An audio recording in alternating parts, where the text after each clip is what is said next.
Bonsoir, chers collègues, soyez les bienvenus. Donc, introduction, la lecture conditionne la réussite scolaire et l'accès au savoir de façon générale. Aussi est-il nécessaire de développer des compétences solides en la matière chez les élèves. Mais pour qu'il soit fructueux, l'enseignement-apprentissage de la lecture est subordonné à une bonne préparation des élèves. Or, les visites dans les classes révèlent que les pré-apprentissages sont souvent réduits au graphisme. Cette division te décrira la prérequis nécessaire pour aborder l'apprentissage de la lecture avec tes élèves. Et elle te précisera le rôle du pré-apprentissage et t'en décidera les activités essentielles. Les éléments suivants sont nécessaires pour apprendre à lire couramment et à bien comprendre ce qu'on lit. La conscience de l'écrit, la conscience phonologique, la conscience phonimique, les correspondants graphèmes, phonèmes, la fluidité. Les élèves doivent travailler simultanément et de manière méthodique deux questionnements, la recherche du code, domaine graphophonique, et la recherche du sens, domaine de la compréhension. Qu'est-ce que ça veut dire le domaine graphophonique? Et le mécanisme des mots, savoir décoder et identifier les mots par les combinatoires et l'assemblage des lettres sens. Ce savoir-faire doit déjà être mis au service du sens par une recherche de mots corrects en contexte. Le domaine de la compréhension est l'exploration du sens, savoir parcourir et questionner des énoncés écrits.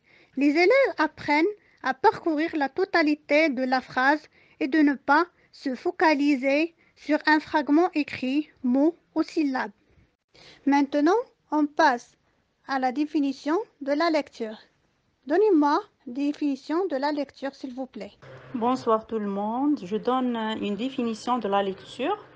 La lecture est une activité de compréhension d'une information écrite. Zainab. Alors, la lecture peut être définie selon plusieurs auteurs comme une construction de sens résultant de la rencontre dans un contexte particulier entre un sujet et un texte écrit. Cette interaction permet la construction du sens, l'interprétation et l'appréciation. Salam alaikum wa rahmatullahi ta'ala wa barakatuh. Alors bonsoir à toutes et à tous. Merci Prof Zainab pour votre choix et je vous souhaite bon courage. Alors pour ce qui concerne la définition, alors la lecture c'est le fait de saisir du sens par les yeux, c'est-à-dire découvrir, organiser et interpréter la signification de ce qui est écrit. Et bien sûr, c'est l'une des disciplines essentielles de l'éducation de base. Bonsoir tout le monde, j'espère que vous allez bien. Merci prof pour votre initiative. Tout d'abord, je peux dire que la lecture, c'est l'acte de lire. Ça veut dire la capacité à établir des relations entre les signes graphiques d'un texte, aussi les signes linguistiques propres à une langue naturelle, les phonèmes, les mots, les marques grammaticales, etc. Bon, c'est une brève définition de la lecture. Oui, merci bien, chers collègues. Tout ce que vous avez dit, c'est très correct. Bon, pour la définition de la lecture est une activité de compréhension d'une information écrite stockée dans un support et qui est transmise au moyen de certains codes, symboles, tels que le langage. Ces codes, symboles sont identifiables par la vue, l'audition et même par le toucher, à l'image du système d'écriture tactile connu comme le nom de Braille. Il a lieu de mentionner que les types de lecture ne s'appuient pas tous sur le langage. La lecture peut être définie comme une activité psychosensorielle qui vise à donner un sens à des signes graphiques recueillis par la vision et qui impliquent à la fois des traitements perceptifs et cognitifs. La lecture est le fait de savoir lire, déchiffrer et comprendre ce qui est écrit. Enseigner la lecture. Maintenant, on passe à les compétences de la lecture, précisément de la 4e année. Alors, parmi les compétences, je cite, se familiariser avec les supports écrits et acquérir progressivement une autonomie de lecteur, relever des indices indispensables à la construction du sens. Alors on peut dire que les compétences de la lecture en 4e année, l'apprenant doit être capable de lire des textes courts à caractère informatif, narratif, descriptif, injonctif et explicatif. Donc, bonsoir, chers collègues. Merci, prof. Sana, pour l'initiative. Donc, pour la compétence de la lecture en 4e année, donc on peut dire que apprendre à l'élève la capacité ou bien la compétence de lire des textes de différents genres, donc soit des textes à caractère informatif, narratif, descriptif, injonctif et explicatif, et le rendre capable de comprendre ce qu'il lit, donc la compréhension de l'écrit.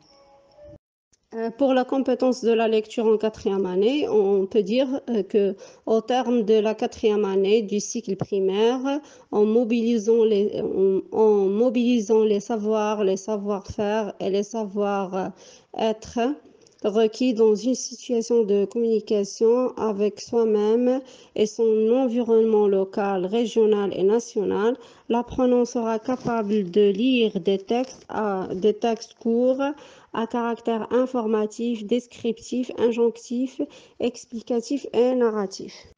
Donc maintenant, donnez-moi les capacités de la lecture en 4e année. En fouillant dans le livre de M. Toomy en ce qui concerne la didactique de la langue française, j'ai trouvé seulement 2 capacités de la lecture. La première, c'est savoir identifier les mots. Et la deuxième capacité, c'est savoir explorer et questionner les mots et les phrases, c'est-à-dire le traitement sémantique des énoncés écrits. Donc, pour les capacités, lire des textes et des supports iconiques, formuler des hypothèses de sens, comprendre un texte lu, interpréter des idées et des informations, analyser et traiter des informations, distinguer les types de discours, distinguer les types de textes, prélever des informations explicites et implicites, faire des inférences, donner son avis. Ce qui concerne les capacités, donc on peut dire la capacité de lire un texte couramment avec fluidité, la capacité de comprendre ce qui est écrit, la capacité de distinguer les types de textes, la capacité de réagir envers ce qui est écrit ou bien les informations envers les informations d'un texte, et la capacité de faire des inférences. Alors, pour les objectifs, j'ai fait un récapitulatif des objectifs dans les 6 unités, dans chaque unité. Alors, pour la première unité, l'objectif de la lecture, c'est lire un texte informatif. Dans la deuxième unité, c'est repérer et identifier des informations dans un texte à visée informatif. Dans la troisième unité, l'objectif de la lecture, c'est lire et comprendre un texte descriptif. Dans la quatrième unité, c'est identifier un texte informatif et repérer des informations. Dans la cinquième unité, l'objectif, c'est identifier un texte explicatif, repérer des explications. Et dans la dernière unité, L'objectif, c'est identifier un texte narratif, repérer des éléments de la narration. Concernant les objectifs, on peut dire lire et comprendre un texte, lire expressivement un texte et indiquer ou bien identifier les caractéristiques d'un texte, ou bien identifier la nature d'un texte. Donc, les objectifs de la lecture en quatrième année, lire et comprendre le sens global d'un texte, identifier et repérer les types de textes étudiés dans la quatrième année, texte informatif, explicatif, injonctif, descriptif et narratif, lire correctement un texte et bien le comprendre. Et merci.